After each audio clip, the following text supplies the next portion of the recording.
By Security and Exchange Commission, U.S. Federal Government. This vector version by MISID, vectorized from image pyramid schemums.jpg, and removed one phrase to make less US-centric, public domain, https://commons.wikimedia.org/w/index.php. Curate equals 1146086114. Long post incoming. First ever one on here, so bear with me on this. For the past 2.5 years, I found myself watching anti-MLM content. Mind you, it's a huge roller coaster of emotions and gathering information on some themes I have noticed ever since I started watching in April 2020, but all in all, it has been eye-opening. As someone who is on a spectrum and cannot do a regular 9-to-5 for the life of me, seeing the movement has opened my eyes to the shady practices these companies made. Now, I don't want to say I consumed all anti-MLM content. I also watched pro-MLM content to get a sense of what they're doing and how they're employing the tactics. I quickly found out that I cannot do these things without switching my personality up 180, so we'll leave it at that. Thanks to Stephen Hassan, BuzzFeed, and Owners Magazine, as well as a few videos from YouTube that I will link at the bottom of the post, I have compiled a list of 30 things about MLM Huns that I learned about over the course of this pandemic. Switching industry names. It's still multi-level marketing, but they will also use social selling, social retail, direct marketing, direct sales, network sales, or more recently, participation selling. Yes, Beachbody's CEO said this. As someone who don't really pick up similarities right away, watching anti-MLM content has simplified that for me so that when they do take on new names for their industry, I will be able to pick up on it quickly like anyone else. Failing to actually check profiles. Hey hun, I check your profile and I think you would be great fit for what I do, or hey, girl, I checked your profile and I see you have an amazing life. You would be killing it in network marketing, are some of the messages I have seen Hunbots send to people that were shared publicly. I will admit, some of it was humorous. Pain point research. If they do actually check profiles, they will find a pain point. A pain point is a specific problem faced by a current or prospective customer in the marketplace. It could be used as part of a selling point by the seller to sell a product that can help that situation. An example could be someone who had problems with their pregnancy, or someone trying to lose weight, or it could even be a new mother on maternity leave, or even if someone is going through a health crisis. For Huns, though, they use these pain points to offer solutions, even where there is none. Some will use these pain points as part of brainwashing and blackmailing, which I will get to in a bit. Using pain points in sales isn't a bad thing, but the way I have seen Hunbots use them made me cringe a bit because all it does is prey on people's desperation. Recruitment on social media. This is usually done within the first few messages. Once they get to know you, they will start their recruitment pitch. Some of the pitches they use are about having this unbelievable opportunity to have uncapped income, aka income potential, or the biggest line they love to use: location/financial/time freedom. They will also send you a link to buy a starter kit from them, or else they wouldn't make money.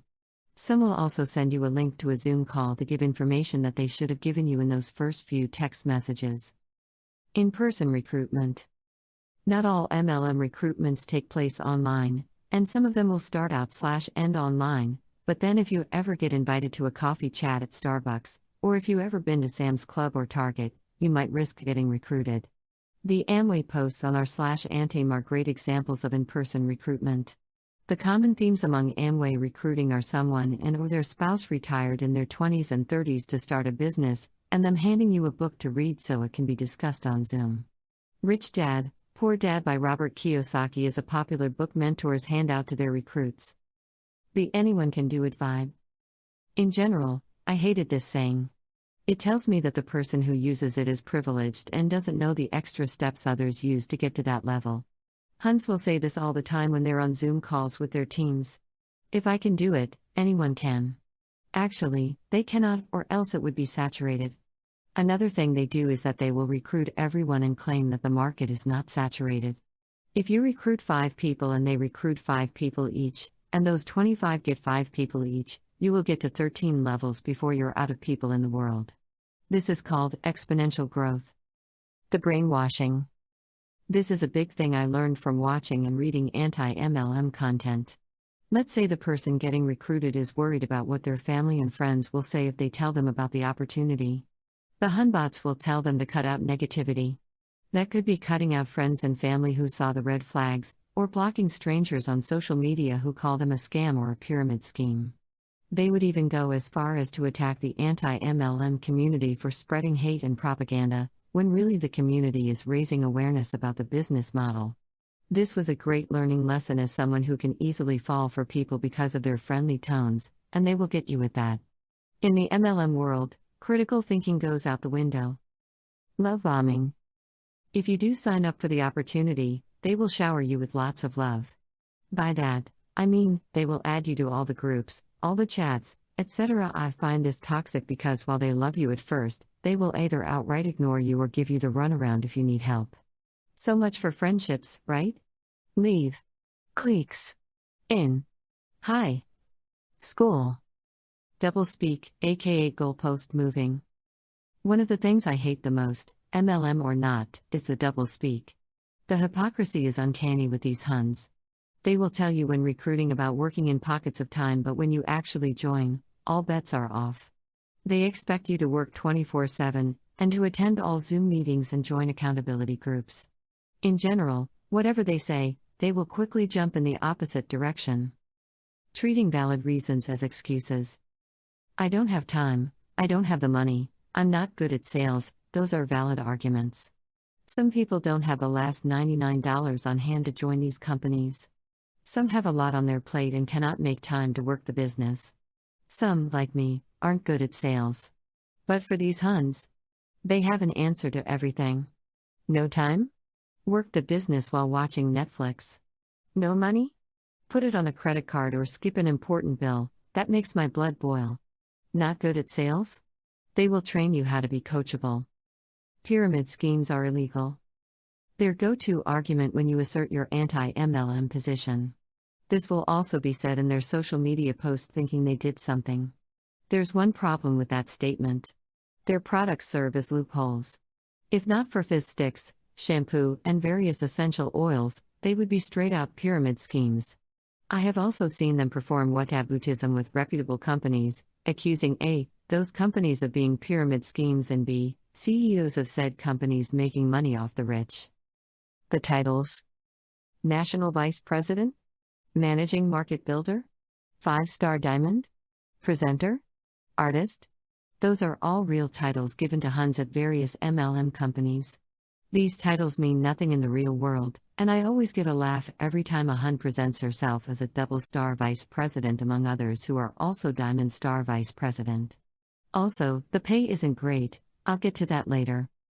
Emotional damage. Yes, there's a reason why you don't share secrets with anyone. Huns will goad you into sharing your most intimate moments just to make a buck in sales.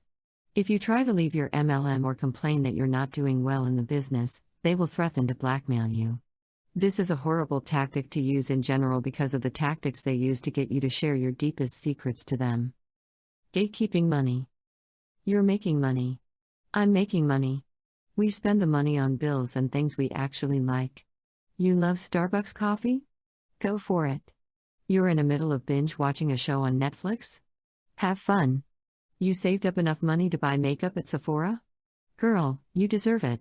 The Huns think they are not only entitled to other people's money, but they have the gall to tell people how they spend their money, like we're not worthy enough of a paycheck. I mean, it's my money. I spend it whatever I want, after paying bills, of course. Hide and seek naming. Whether during recruitment or posting publicly on social media, one constant I see among Hunbots is that they don't reveal the company name outright. They request that you DM them to find out who they work for and what they do. There's a few reasons why they do that. They don't want people to search on Google. They want to build curiosity.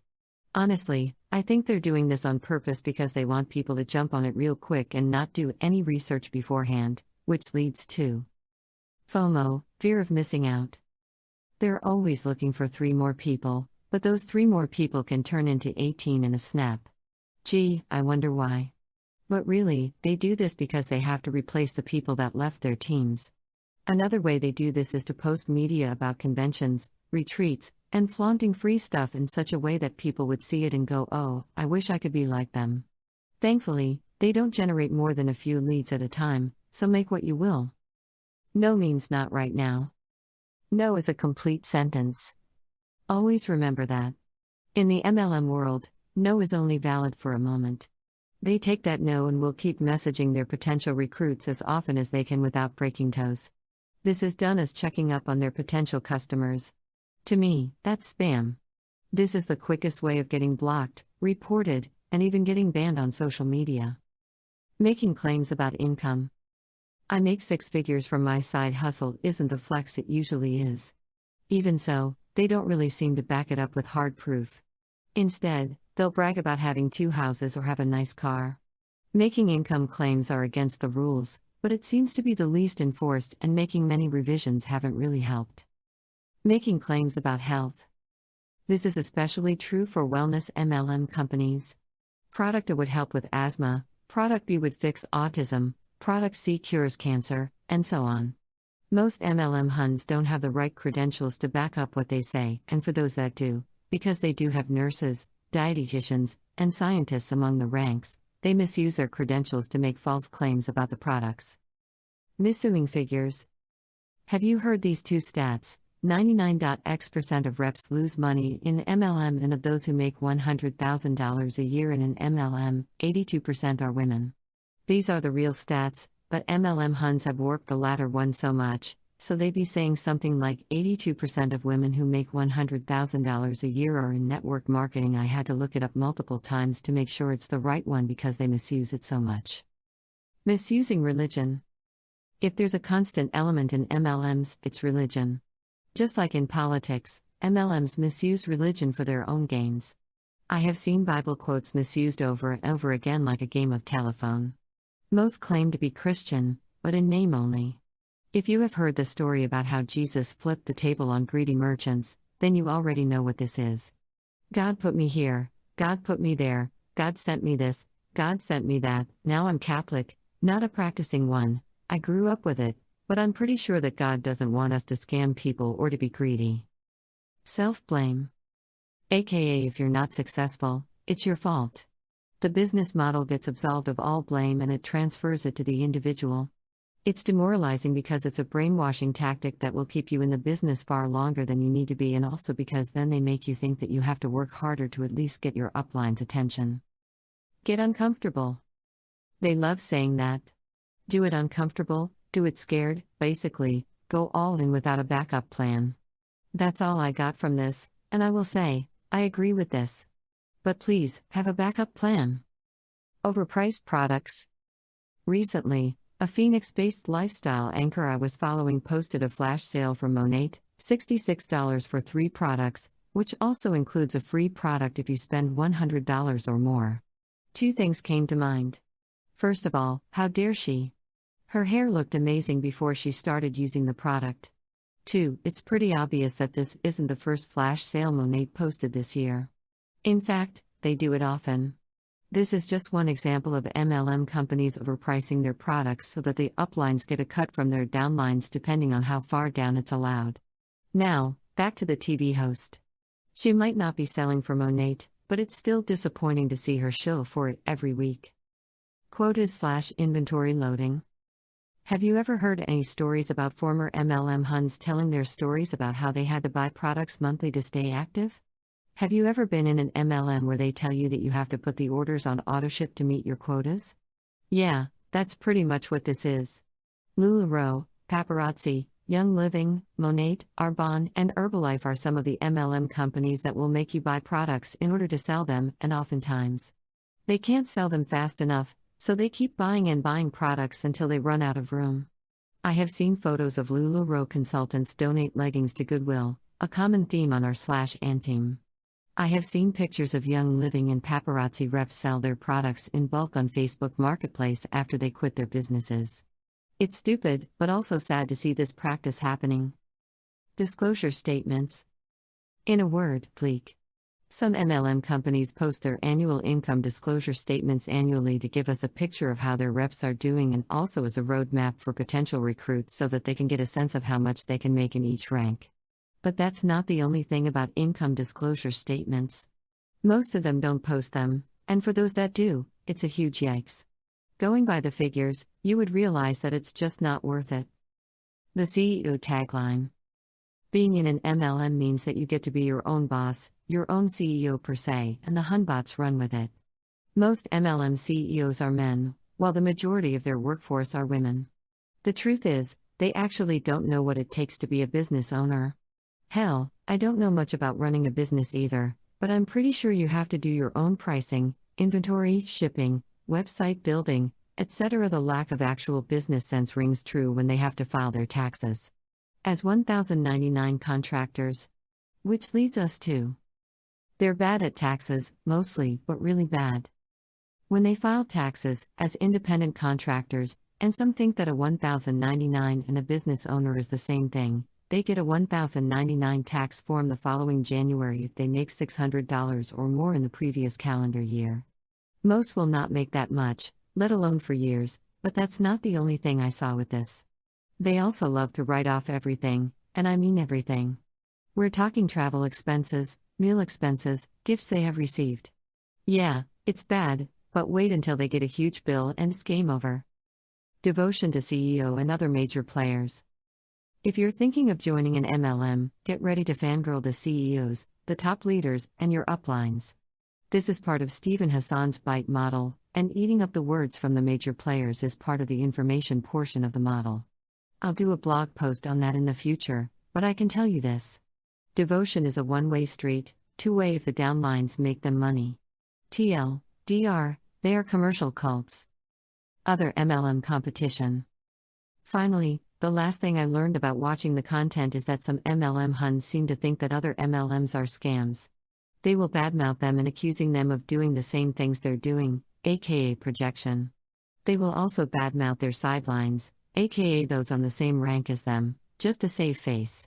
Some MLMs themselves go as far as to block their reps from joining other MLMs as long as they are active in them. So these are the 30 things I learned from watching and reading anti-MLM content. If you ever got a message from someone on social media and thought about joining the MLM company, I will tell you right now. Don't. I can't stop there, so here are some things you need to know and do before even jumping on board. Ask them what MLM company are they with and what they do. If they cannot give an answer right away, it's a red flag. Legitimate companies always state who they are, what they do, and most importantly, the requirements and qualifications needed to start said job. Ask them if you have to pay to join the company. No legitimité job requires you to pay upfront before starting.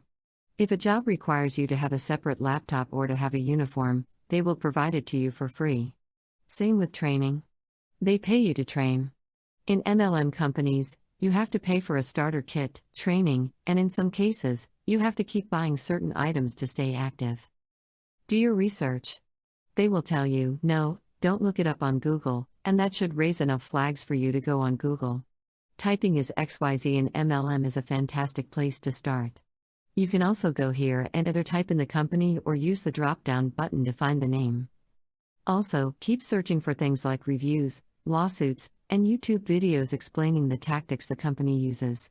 Be very wary of some companies with only positive reviews. If there are negative reviews, see them first, and weigh them with positive reviews. If you have friends and or family members that might be in a MLM, the best course of action is to try to talk to them about how they fare at their company. If possible, bring facts, figures, and receipts with you. They will try to either reject or rationalize the figures, but above all, make sure you remain calm but firm in your position. I want to thank you for reading if you have made it this far. This is something I wouldn't say I'm 100% passionate about, but this is a topic that I would like to write about in this blog.